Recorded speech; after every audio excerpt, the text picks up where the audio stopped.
पाल जी महाराज के मंगल प्रवचन।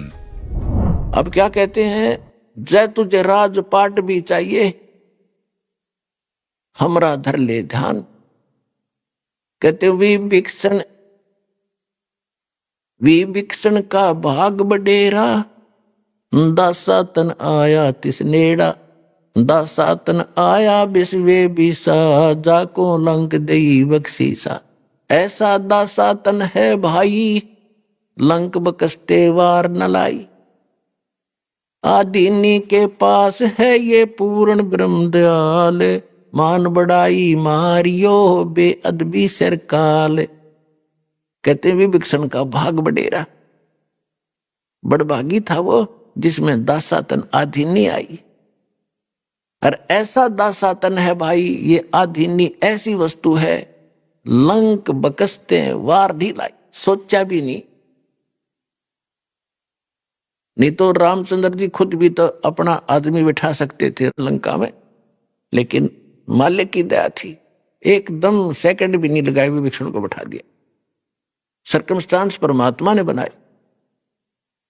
तो यहां कहते हैं ऐसी ये आधीनी विनम्रता, इसमें इतने गजब के गुण हैं, जो भक्ति करे अधीन रहे। लेकिन ये तो है पिछले इतिहास। परमात्मा अपने सामर्थ्य को आपके हृदय में बनाए रखना था कि है कोई शक्ति ऐसी जो ऐसी अनहोनी भी कर सकती है जो कोई नहीं कर सकता। लेकिन अब इस समय में आपको वो यथार्थ ज्ञान भी देना है और भक्ति भी देनी है। तो कहने का भाव ये था कि हम पहले सतयुग त्रेता द्वापर में हम दुखी नहीं थे। आज से 50 वर्ष पहले का तो मेरा भी याद है, ऐसे कोई रोग भयंकर गामा में हमने देखा नहीं। जो आज कैंसर तो ऐसी होगी जैसे खांसी जुकाम होया करे, क्यों कर्म इतने बिगड़ गए हमारे। हमने कर्म बिगाड़ लिए और मिलना वही था जो हमारे भाग्य में है। ये हमें को बताने वाला मिला नहीं, को दर्द ये करने वाला नहीं मिला कि गलत कर रहे हो बच्चों, ये मत करो, जहर खा रहे हो तुम। तो हमने 50 साल में इतने कर्म बिगाड़ दिए, अब सबकी बिरानमेटी हो रही है। यहाँ देख रहे हो आप कितने दुखी हो गए। तो ये बच्चे अनजानपने में विष खा के, गलतियां करके, पाप को मांगे, अब ये भोगने पड़ रहे इनको। अब इस परमात्मा के पास वो पावर है, शक्ति है कबीर साहब के पास, ये हमारे पिता है। बच्चा कितनी गलती कर ले, माँ बाप के पास आकर फिर से क्षमा याचना कर ले, तो उसको फिर से सारी सुविधा सौंप देता है, बेटा ठीक ठाक रहे, कर ले, सारी सुख देगा। तो ये वो समर्थ है, गलतियां होगी, इसको भी मालूम है, अनजान नहीं है ये। लेकिन अब टिके रहना, यहां पर जो रोगी आते हैं अधिकतर आते हैं भक्तों के अनुभव सुन के आने लग गया, अच्छी बात है। और तो कोई ठिकाना है नहीं, वो तो सब जगह भटक तो लिए ही है। यहाँ तो सुख होगा ही होगा, लेकिन होगा उनको जो कति और आस छोड़ कर जब यहाँ आएंगे। अब अधिकतर देख रहा है दास भगत लाते, चल तू वहां जाते ठीक हो जाएगा। अब वो दुखी है, उन सोचते चलो वहां भी देख लेता हूं। तो जो ये सोच का आवे चलो वहां देख लेता हूं, फिर यहां भी ऐसी सुविधा उसको नहीं मिलेगी। यहां तो कति समर्पित होकर आवे, अखे परमात्मा हमें और कोई जगह ठिकाना नहीं रहा, और दया कर 2 मिनट में ठीक करे, तीसरी मिनट नहीं लगे।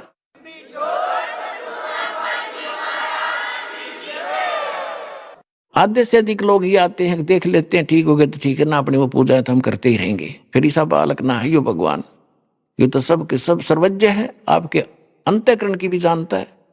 तो यहाँ पर आपने बहुत से देखे होंगे भक्त जिनको इतना सुख हुआ, वो सब जगह थक लिए, हार लिए, ये सोच लिया था कब इसका कोई विकल्प, कहीं ठिकाना नहीं और कोई इसका अल्टरनेट नहीं, वो 2 मिनट में ठीक करे दाता।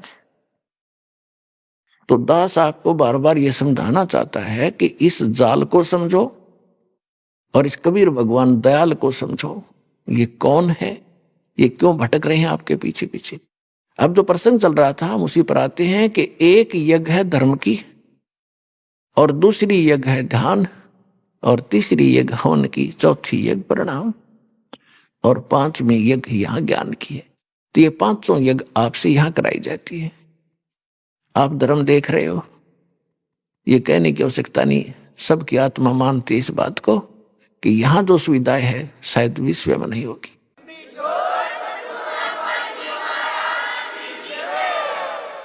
ये किस कारण से है, ये भी आपने सोचना पड़ेगा।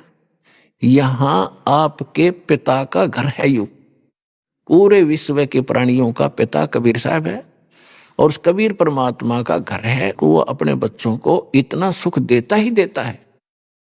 और सतलोक में चले जाओगे तो बिराने घर में, दूसरे के लोक में इतनी सुविधा कर रखी दाता ने। जब अपने घर जाओगे अपने लोक में, वहां जाने के बाद देखना आपको कितना सुख होगा। आप गलत लोक में फंस गए। अनसा देश सुदेश का यू पड़ा कुदेशा आए, जाका चारा मोतियां वो घोग्यों क्यों पति आए। ये परमात्मा सुनाया करते थे आके कि तू उस सुदेश से आया है, अच्छे लोग का आया हुआ, यहाँ कुदेश में गिर गया, ये बुरा लोक है, यहाँ सपने में सुख नहीं। कहीं आप जंगल में देखो जाके, शेर दाव लगाए बैठा है, हिरण मर्गों की लाइन आ रही है, झपट कर खा जाता है। शेष बच्चों को वो लिए भागे फिर रहे हैं, मेरा परिवार है, मेरा परिवार है। कोई भैंस गाय जा रही है, उनको पकड़ के झपट के मार लेता है। तो ये काल ऐसा है, इस लोक में आप ऐसे में रह रहे हो। पग पग पर यो तग तक मारे, काल अचानक बाणा। पग पग पर तक तक का मारे, तुम्हें जब चाहेगा उसी को झपट लेगा। कहीं एक्सीडेंट करा देगा, कि तो फ्लड ला देगा, कहीं भूकंप के कारण या रोग के कारण, हार्ट अटैक के कारण। इसने तो रोज 1,00,000 जीव खाने हैं, और आप इसके लोक में और सुख खोज रहे हो, क्योंकि आप अभी तक उस लोक से परिचित नहीं थे जो गीता अध्याय नंबर 18 के श्लोक नंबर 62 में कहा है, गीता अध्याय नंबर 15 के श्लोक नंबर 4 में कहा है कि अर्जुन तू सर्वभाव से उस परमेश्वर की शरण में जा। गीता ज्ञानदाता कहते उस परमेश्वर की कृपा से तू परम शांति को और शाश्वतम स्थानम, यानी उस अविनाशी स्थान सत्यलोक अमर लोक को प्राप्त होगा, जहां जाने के बाद साधक फिर लौटकर कभी संसार में नहीं आते। और परमात्मा से परिचित ज्ञान से आदरणीय गरीबदास साहिब जी ने कहा है कि सतगुरु मिले तो इच्छा मेटे, पद मिल पदे समाना, चल हंसा उस लोक पठाऊं, जो आदि अमर अस्थान। चार मुक्ति जहां चंपी करती, माया होरी दासी, दास गरीब अबे पद पर से, वो मिले राम अविनाशी। शंखों लहर मेर की उपजे, कैर नहीं जा कोई, दास गरीब अचल अविनाशी, सुख का सागर सोई।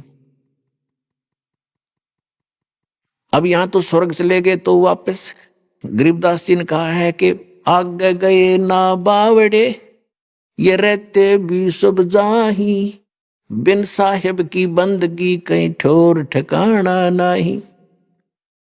आज आप यहां पर हो, खूब व्यवस्था है, बढ़िया कोठी कार बेटे बेटी सब सेट हो रहे हो, कल मृत्यु होगी। पुण्य किए हैं स्वर्ग में जाओगे, यहां से हुई चलो चलो उठाओ फूको गाडो, स्वर्ग चले गए। स्वर्ग में अपने पुण्य जितने थे वह मलाई खाई, खत्म हुए पुण्य, चलो नरक में डालो।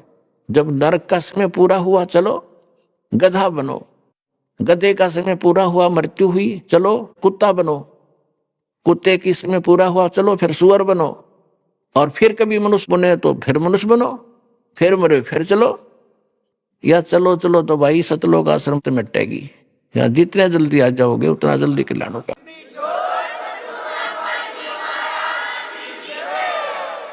ये वो परमात्मा है, अमर करूं सतलोक पठाऊं, ताते बंदी छोड़ कहाऊं। बंदी छोड़ हमारा नामम, अजर अमर है अस्थिर ठामम। अनंत कोट ब्रह्मांड में वो बंदी छोड़ कहा है, सो तो सतगुरु कबीर हैं, जन्नी जने न माए। तो क्या बताते हैं कि आगे गए ना बावड़े, जो पहले चले गए उन्होंने ताक बता नहीं, मारी गल के बीती। और रहते भी सब जहां, और बिन साहेब की बंदगी कहीं ठोर ठिकाना ना। साहेब माने समर्थ परमात्मा। अन्य भगवानों की भक्ति से भी आपकी चलो चलो नहीं मिटेगी। इस समर्थ की शरण में आने से ही आपको वो स्थान प्राप्त होगा जो गीता अध्याय नंबर 18 के श्लोक नंबर 65 में और 15 के श्लोक नंबर 4 में अंकित है। अब यहां पर आपको उसी की ट्रेनिंग और उसी का कोर्स कराया जा रहा है कि आप यहाँ की जो ट्रेनिंग करोगे, इस कोर्स में पास होगे ट्रेनिंग में, तो आपको सतलोक में जॉब मिलेगी। और वो सतलोक आपको बता दिया और भगवान ने बताया। फिर जिन संतों को परमात्मा ऊपर लेकर गए फिर वापस छोड़ा, उन्होंने परमात्मा के उस आंखों देखे स्थान और सामर्थ्य को अपनी अमृतवाणी में बताया है। कौन कौन थे? आदरणीय धर्मदास साहिब जी, आदरणीय मलुकदास साहिब जी, आदरणीय नानक देव साहिब जी, आदरणीय दादू साहिब जी, आदरणीय गरीबदास साहिब जी, गांव छुड़ानी जिला जज्जर हरियाणा वाले, आदरणीय गीसा दास साहिब जी, गांव खेकड़ा जिला बागपत उत्तर प्रदेश वाले, आदरणीय स्वामी रामानंद जी। तो इन महापुरुषों ने परमात्मा मिले और उन्होंने उस परमात्मा से परिचित होकर उस लोक को देखा और फिर हमारे को बताया। लेकिन हम नहीं समझ पाए, हम बालक थे, हमारी बुद्धि इतना काम कर नहीं थी उस समय, क्योंकि हम शिक्षित नहीं थे। और शिक्षा आपके लिए एक बार तो ये अभिशाप बन गई हमारे लिए।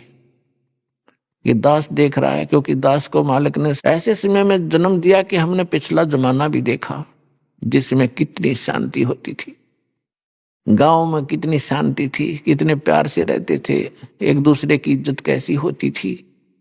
अब बच्चा माँ बाप के सामने कोई उल्टा बोलता नहीं देखा। बालक दूसरी बात है, बड़े होने के बाद इतने लज्जा करा करते एक दूसरे बड़े छोटे की। रिश्तेदारों में कितना प्रेम था। अब ब्याह पाछा हो है, तलाक पहले होले है, वहां पीछे होता बच्चों का मुकदमा पहले दर्ज हो जाता है तलाक का या दहेज का। कि ये जीवन है कोई? हम बगैर ज्ञान के गलतियां कर रहे हैं। सब एक परमात्मा के बच्चे हैं, हिंदू मुस्लिम सिख ईसाई कोई भी। ये जितने जीव हैं सभी परमात्मा के बच्चे हैं। हम किसी को सताते हैं, दुखी करते हैं तो भगवान दुखी होता है। चाहे आप किसी को करते हो, चाहे चींटी हाथी को बेमतलब, वैसे आपको कोई हानि पहुंचाने की चेष्टा करता, जैसे हिंसक जानवर है, उनको डंडा मार दिया उसको और वो किसी कारण से मर जाता तो वो भी कोई आपको पाप नहीं। लेकिन जानबूझ कर उसने जाकर मारे, सांप ने या किसी अन्य भेड़ को बैठी हो, बिच्छू को जानबूझ नहीं मारे, आपको काटने की चेष्टा कर रहा है तो उसको बचाओ में बेशक मार दो, उसको उसका दोष नहीं है वो, क्योंकि काल ने बना ऐसे दिए, हमारे का आपस में लड़ा दिए। लेकिन बेमतलब किसी को सतावा नहीं, इससे आपको कितना दुखी कर ले कोई, जब तक पार बसा उसको तंग नहीं करे। प्रतिशोध की भावना खत्म करो, तब हम आगे बढ़ेंगे, आप सफल होगे। परमात्मा कहते हैं जैसे आपको कोई गलत भी बोलता है, उसने ज्ञान नहीं, वो तो साकेट आदमी है, अपने बाप ने भी ऐसे ही बोलता होगा। कहते साकेट का मुख बंबई है, निकलने वचन भुजंग, और ताकि औखद मौन है, विष नहीं व्यापे अंग। अब साकेट का मुंह वो तो बंबई है, बंबई में तो सांप निकले, सर्प बंबई है बिल से, और फिर वो तो सर्प निकलेंगे तो काटेंगे आपको, उसके वचन तो काटने वाले ही होंगे, आपको दुखी ही करेंगे। उसकी औषधि बताई है, मेडिसिन बताई है कि चुप रहे, बोल रहे नहीं, उसने जवाब नहीं दे,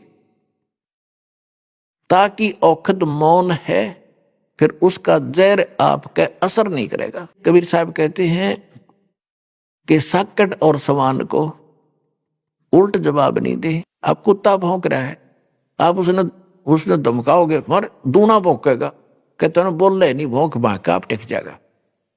तो ऐसे साकट को वो आपने कुछ कह रहा है, आपको उत्तर देने लगोगे तो दूना बकवाद करेगा, आप चुप हो जाओगे, 10-5 मिनट भौंक के कुत्ते की तरह आप सेट हो जाएगा।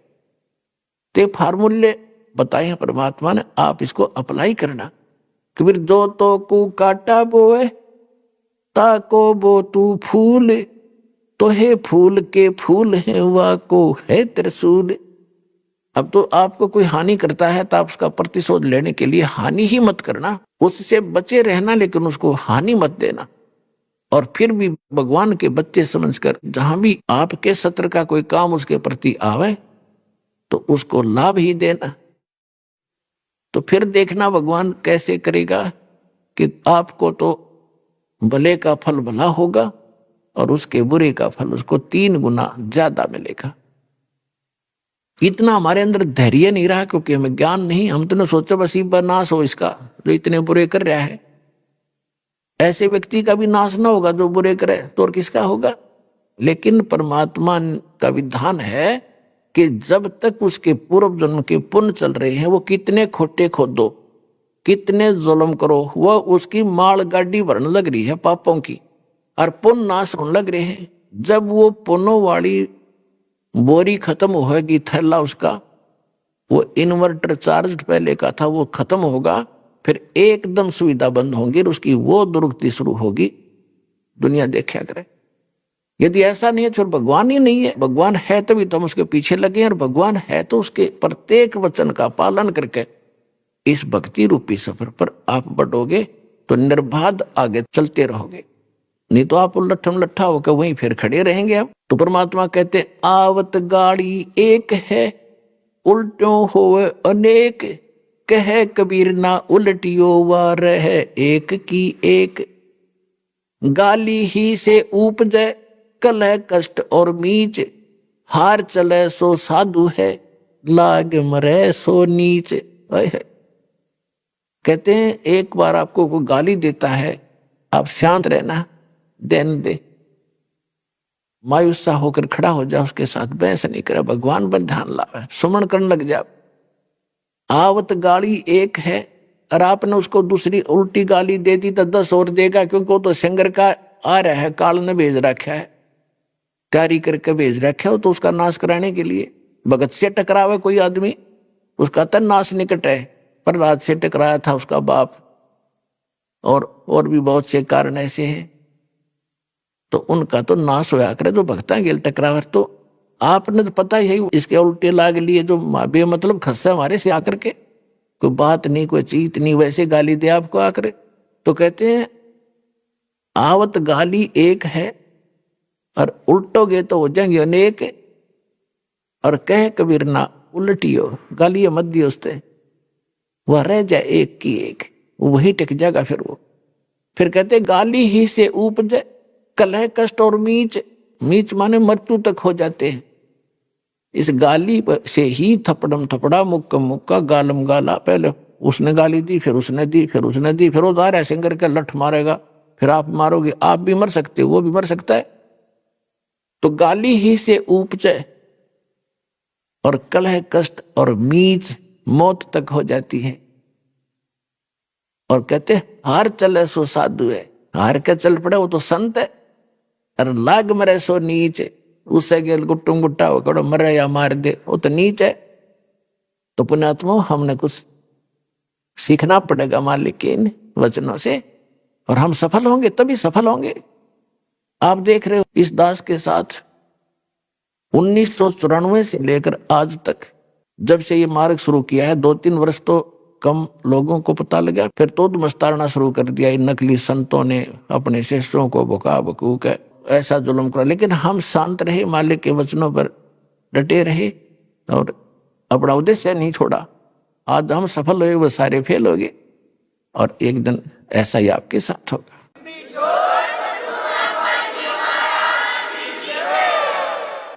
तो इस प्रकार हमने परमात्मा के इस मार्ग पर चलने के लिए कुछ परमात्मा के दिए हुए फार्मूले लाने पड़ेंगे, तभी हमारी प्रॉब्लम सोल्व होगी, अन्यथा हम फेल हो जाएंगे। अपने आत्मा एक यज्ञ है धर्म की। आप यहां देख रहे हो कितना भंडारा चल रहा है। पहले हम पुराने समय में देखा करते थे तो उस समय आप उन सभी प्रजाजनों के पुण्य उनके साथ होते थे। वर्षा नहीं होती थी तो गांव के लोग इकट्ठे होकर के एक धर्म भंडारा किया करते थे। उसमें क्या करते थे कि 2-3 क्विंटल चावल बनाया करते मीठे, उसमें गुड़ शक्कर गेर के, और फिर सारे बैठ के वहां भगवान के नाम पे भंडारा करते थे, बैठकर सारे वहां खाते थे, भगवान की चर्चा करते थे। तो कहते हैं वर्षा हो जाया करती।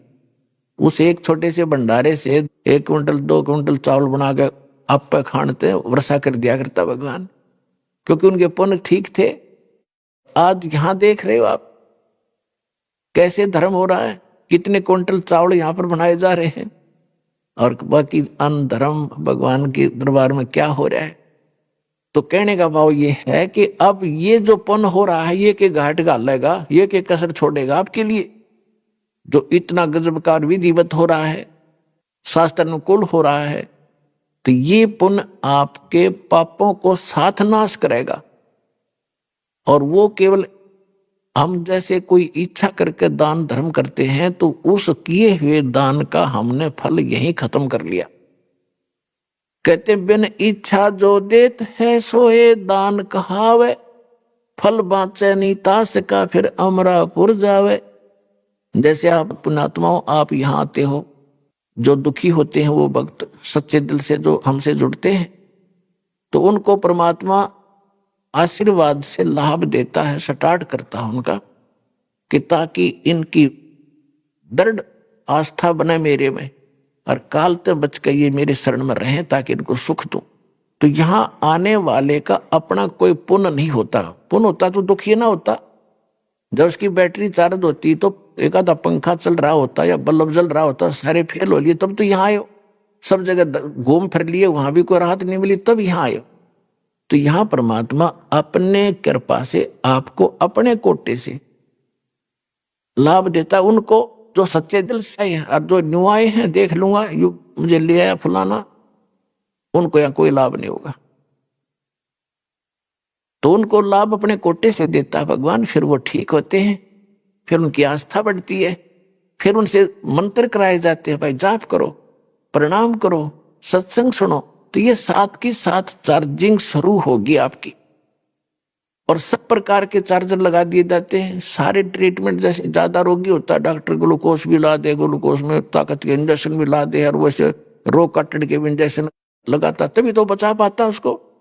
तो यहाँ आकर आपका ट्रीटमेंट शुरू होता है, सारे ही ट्रीटमेंट, सारे टेबलेट लगाए जाते हैं ताकि आपकी आत्मा तुरंत स्वस्थ हो जाए। एक यज्ञ है धर्म की, यहां आप देखते हो भूखे पैसे दुखी व्यक्ति आते हैं, और जहां पहले हम भी जाते थे, 10 साल सर जाया करता था। राजस्थान के अंदर एक चुरू जिला है, उसके में एक सालासर गांव है, वह हनुमान जी का एक मंदिर बना हुआ है, वहां प्रति वर्ष जाया करता था। वहां टूक बेला नहीं, टाइम पे को पूछड़िया नहीं, कित बैठ जा, कितना पढ़ो, कितना मरो, होटला में रोटी मिलो ना मिलो, धक्के खा खा जाओ। और दुखी बहुत जाया करते वहां भी, कोई भूत प्रेत की बाधा वाला, कोई वैसे रोगी है, बाबा जी सुखी करियो। वो बाबा जी है वहां तो एक मूर्ति रखी थी वहां पर, उसने बाबा जी समझा करते। तो इस प्रकार यहाँ ऐसे दुखी आते हैं। तो ये इतनी सुविधा मिलने से आदि आत्मा तो वैसे ही शांत हो जाती है, और फिर सुख तो होना ही होना भगवान के दरबार में। आगे हो, ये कोई बात है। गर्मी से जलता हुआ व्यक्ति एसी रूम में आ जावे तो स्वाभाविक है वहां तो ठंड होगी ही होगी, और वहां भी ठंड नहीं है तो उसका एसी को नहीं चलता। एसी लगा जरूर रखा है पर पावर नहीं है। जैसे नकली संत पंथ आश्रम बनाए बैठे हैं, वो एसी चला रहे हैं पर उनके पास बिजली का कनेक्शन नहीं है जिस तो एसी ठंडा करता हो। आश्रम तो बना रखे हैं, संत भी बन रहे हैं, सत्संग भी करते हैं, लेकिन उनके पास उस मालिक का कनेक्शन नहीं जो ऊपर से आता है, और वो लाभ देगा। एसी चलेगा तभी तो लाभ होगा, लगाने से थोड़ा ही लाभ देगा वो। तो यहां परमात्मा का सतलोक से आया हुआ वो शांत और सुख देने वाला एसी चालू है दिन रात। कभी आओ कभी सुख मिलेगा।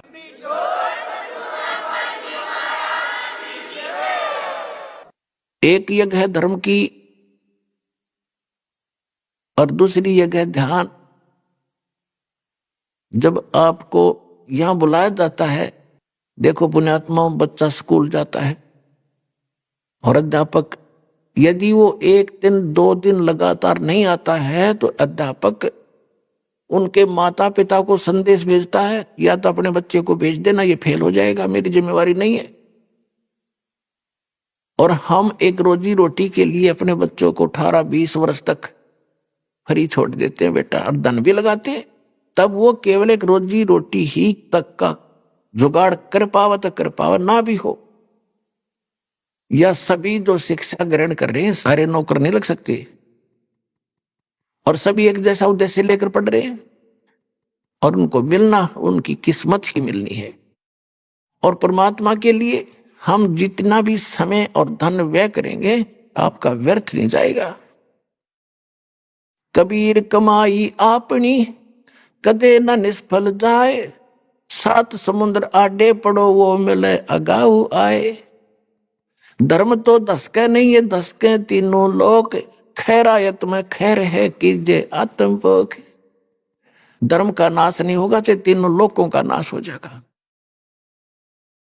परमात्मा से प्रश्न करते हैं कि एकम एका होएगा ये विनसेंगे कैलासे, धरती अंबर जावेंगे तब कहाँ रहेंगे तेरे दास। एकम एका होन दे और विनसन दे कैलासे, जो सतनाम आश्रित है वो मुझ में रहे मेरे दास।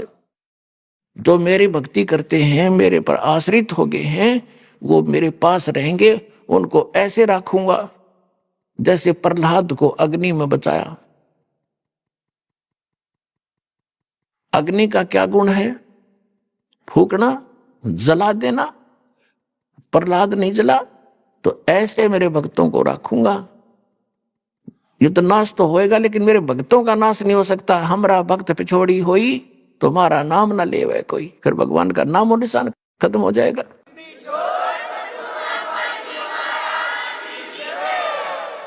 धर्म तो धसके नहीं, धसके माने नाश नहीं होगा धर्म का। और 10 को तीनों लोग खैरायत में खैर है। खैरायत यानी धर्मकरण में खैर है।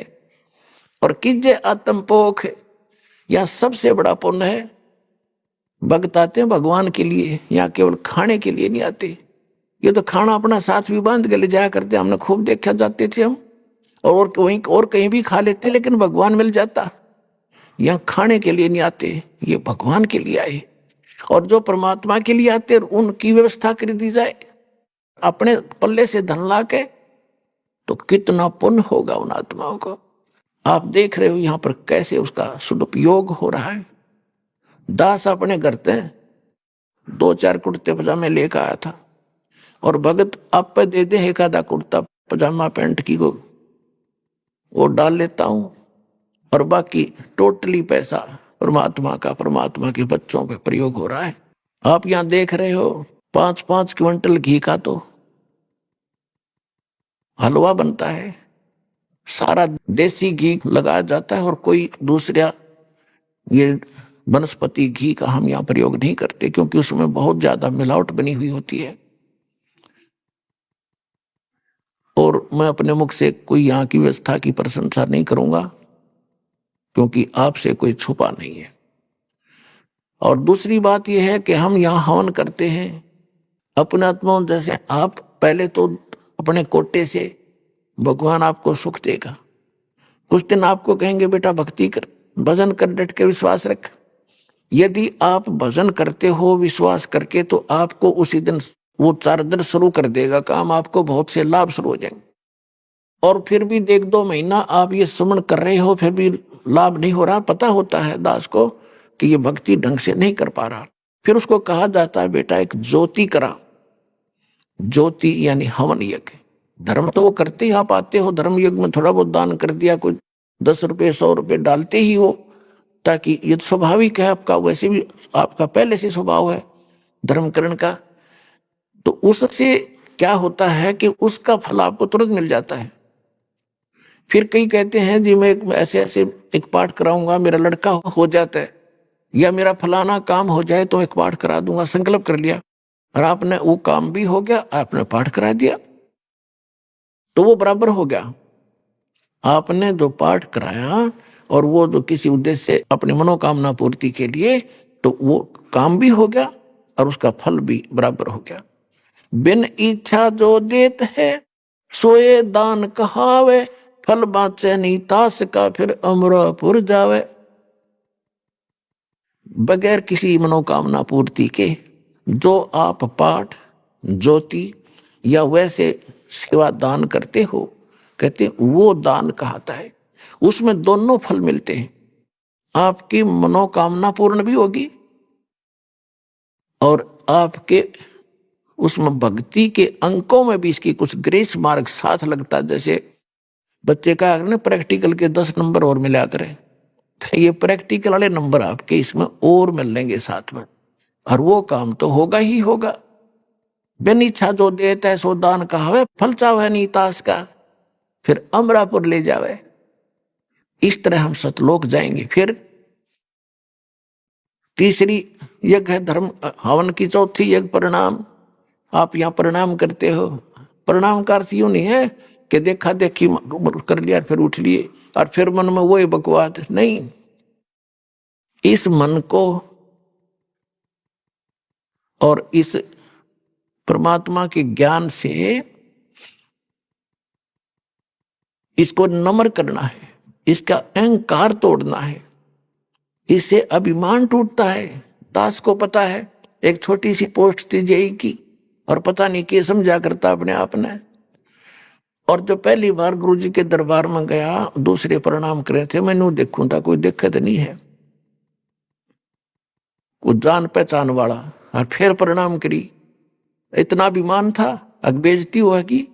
और आज फिर जब ज्ञान हुआ, क्योंकि जब तक हम खाली हो लिए थे भक्ति थी नहीं, और भक्तिहीन प्राणी इतनी अकड़ किया करता है, भक्ति युक्त प्राणी कभी अकड़ नहीं करता, उसमें स्वाभाविक ऐसा गुण होता है। और फिर ऐसा भाव बना प्रणाम ना करे, इतना दिल नहीं डटे, चाहे रेत में लौटना पड़े, चाहे गारा में गुरुजी दिखे, और समर्पित और नजल करा, क्योंकि हमारी भक्ति बढ़ गई।